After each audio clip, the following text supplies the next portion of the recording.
really awakening to the dreamlike nature of our reality, really awakening to the dreamlike nature of our reality, really awakening to the dreamlike nature of our reality. What is really going on with regards to our humanity or lack thereof, and specifically focusing on understanding the suffering that we are seeing in the world, the insanity really that is playing out right before us. What can we do, most importantly, about it? Okay, so what is going on Earth with us as humans? Okay, so what is going on Earth with us as humans? Okay, so what is going on Earth with us as humans? We are in the middle of a collective psychosis of epic proportions, and it's so pervasive that it's not even that much of a part of our planetary conversation. And that's an expression of the depth of the madness that has overtaken our species. And it's nothing new. I'm just a translator for, so many of these traditions, spiritual traditions are saying this. Just as a modern person, I'm translating it into a psychological sort of metaphor or idiom. The origin, the source of the madness that's playing out in our world through the greater body politic is the psyche. It's so unbelievably obvious, but yet from the consensus reality point of view, what I'm saying just seems like so out there and so radical. What I'm saying just seems like so out there and so radical. What I'm saying just seems like so out there and so radical. But it's so, it's just so clear. So what I'm basically saying is that there's an actual disease in the collective unconscious, but encoded in this disease, it's actually medicine. It's actually helping us to wake up. But encoded in this disease, it's actually medicine. It's actually helping us to wake up. But encoded in this disease, it's actually medicine. It's actually helping us to wake up. But it's a quantum phenomenon. And what I mean by quantum, they can, like, with what is the nature, like, they can be like a wave or a particle, like with light. It can be both, and how it'll manifest depends on, well, how do we interact with it? How do we observe it? The same thing with this disease. And the indigenous Native American people, they talk about, they have a name for it, Wetiko. They talk about it as being this cannibalistic spirit that just consumes and takes without giving anything back. And they have all these metaphors for it. It's like this parasite of the mind. It's this virus of the psyche. It's not just metaphor in the sense that we have, we understand in the physical realm that there are these viruses.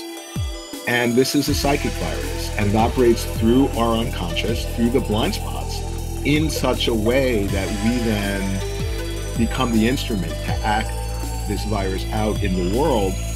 So we act out our unconscious in a way, so we become the conduit through which this, you can think of it as a higher dimensional entity, but it's not actually, it doesn't even exist. You see, we might experience it subjectively as an entity. That's our experience of it, but like I point out in the book, it ultimately doesn't even have any intrinsic objective existence at all, separate from our mind. And yet, here's this thing that doesn't even exist whatsoever, and it can destroy our species. And that's the paradox. And the thing about this virus, it operates, like I was saying, through the unconscious blind spot in such a way that it works through the projective tendencies of our mind, because we're always projecting. That's one of the ways of describing when people, say, this is like a dream-like nature. Well, yeah, just like a dream is an ink blot, and whatever we project onto the ink blot, instantaneously, the ink blot shapeshifts and reflects back our projection, because it's not something separate out there. And it happens, in an instant. It doesn't even take a half of a second. It happens in no time, and then we become entranced by our own projections in such a way that we then think what we're perceiving objectively exists separate from us. So then we react to our projections. And that, in a sense, that's really the process underlying and informing the Wetiko virus.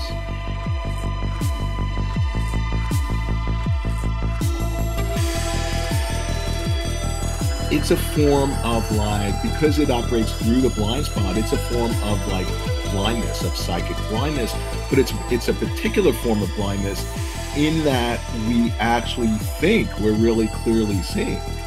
And not only do we think we're clearly seeing, we actually, in an arrogant way, think that we're seeing more clearly than people who actually are clear-sighted. And so you know, what it does is that it's a source of madness in ourselves, but then the fact that everybody is suffering from it, we don't recognize our madness. We don't recognize our madness. We don't recognize our madness. It's an inner disease of the soul, and yet it explicates itself. It actually expresses itself via the medium of the outside world.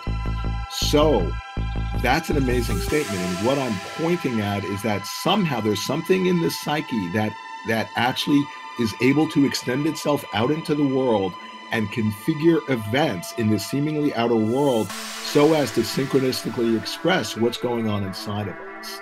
And that's always happening, but with most of us, we don't recognize that. And then, like I was saying, we become conditioned by our projections in a way we become entranced as if we're hypnotizing ourselves. And that's just a very simple description of how Wetiko works.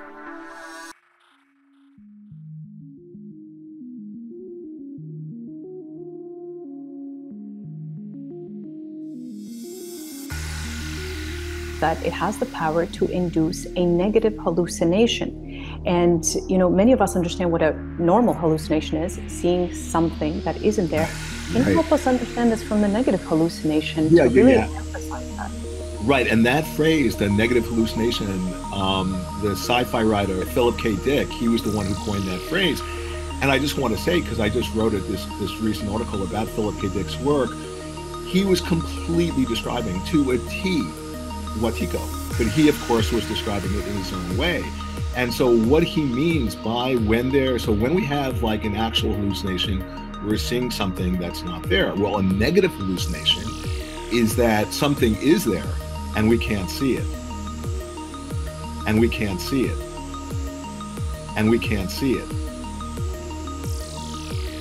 You know, it works through the blind spot. It's like this blindness. You know, stuff is playing out that people who are actually seeing, oh, there's like this incredible shadow or there's abuse and it's really obvious. It might be obvious to you and me, but then there are other people who you point it out to, like say in a family system, if there's abuse. And or with Donald Trump being a perfect example. Oh, you point out, oh my God, he's so sexist and racist and misogynist and on and on and on. But then there are people who just don't see it. They just somehow cannot recognize what to you and I couldn't be more obvious, that would be an example of a negative hallucination. Yeah, and this is part of what makes this, you know, phenomenon just really actually dangerous, because in an effort to perhaps awaken or help people step out of their own self-destruction, they're not only unable to see it, but they're also resistant to the efforts of others, perhaps, or any, you know, efforts of help or healing whatsoever. And, you know, speaking of resistance, something that I think we can bring up right at the start here, because it plays such a big role, is that while some people are deeply asleep and you know, that carries with it all sorts of things, but many are awakening, but in their awakening, they are trying to deal with the insanity of the world in ways that are actually not conducive, but actually fueling the Wetiko itself. Because the thing about Wetiko, it actually will inspire us to act out in ways that don't serve us, that are actually, you know, contrary to our best interest. And so that's just really interesting. I just wanted to say that because I think we can all have the recognition that, oh, like when we're acting out our addictions or our habitual patterns, we know they're not serving us, but we do it anyway. So that would be an example of that. The thing about Wetiko, it operates by operating through the blind spots. It operates through the part of us that actually reacts to our projection. So when we see Wetiko, say if we see the evil playing outside of ourselves, which it's all around us, and if we react to it from an unconscious place with the best of intentions, with like this self-righteousness of, oh, I want to, I'm on the side of justice and I want to help and I want to bring world peace and I'm a political activist really wanting to, be compassionate. But if we're reacting out of our unconsciousness, we're actually unwittingly, even with the best of intentions, feeding Wetiko, because Wetiko, it feeds off of polarization. Okay. So that's why some of the best people I know, they're spiritually, very, very interested in spirituality. They're political activists with the best of intentions, but they're unwittingly serving as a vector to actually feed the disease that they're fighting against. And so that's one of the ways that Wetiko then, because it actually is contagious and it'll propagate itself in a non-local way through the field via people's unconscious reactions to it. Deception on a personal and a collective scale that Wetiko carries. Can you talk a bit about that? Yeah, totally. Well, in other traditions, they'll have, they'll give these names to Wetiko, and they'll say, yeah, these are like a master of deception. That's what these entities are. So, because if you think about it, we ourselves are like these geniuses at deceiving ourselves. And one way of understanding that, because we all do it at certain points in our lives, but, we can tell a lie and we can start to believe our own lie to the point where we don't even know we're lying. And then we're in denial and we're in denial that we're in denial, and it becomes a feedback loop. And we can't see it, because if we see that we're doing that, it would blow our whole gig of being in denial. So then it becomes like an autonomous self-generating process of deceiving ourselves. And if I'm deceiving ourselves, and if I've told myself a lie and I believe my own lie, there's a certain charisma I have that's very convincing to other people. So that will easily entrance other people to like actually fall under my spell and to have an agreement with me. And you see, the thing about Wetiko, it can absolutely affect an individual person, but it's a mistake to just think of it as a pathology that, oh, that person has and I don't, or other people, we don't and they do, because it's a collective psychosis. And it's important to understand that the evil of Wetiko, it works through the collective process, through a group, through a species, through a nation. So that's the way that it will actually propagate itself. And so that's kind of why it's important. Yeah, any one of us at any moment can get taken over by it and can actually, in a sense, embody the disease. But if we see a person in that state, and if we think, oh, well, they have Wetiko and I don't, well, Wetiko, if you remember, I said it feeds off of polarization, it feeds off of separation. So the idea being, if you see somebody who's embodying Wetiko, if you have the understanding, oh, and they're a dream character. Dream character is in a dream. Any character in a dream is an aspect of ourselves. If they're a dream character, they're actually an embodied reflection of that sick part of me. Then all of a sudden you've cut through the separation and you're actually engendering compassion. And compassion is really the energy that really dispels Wetiko.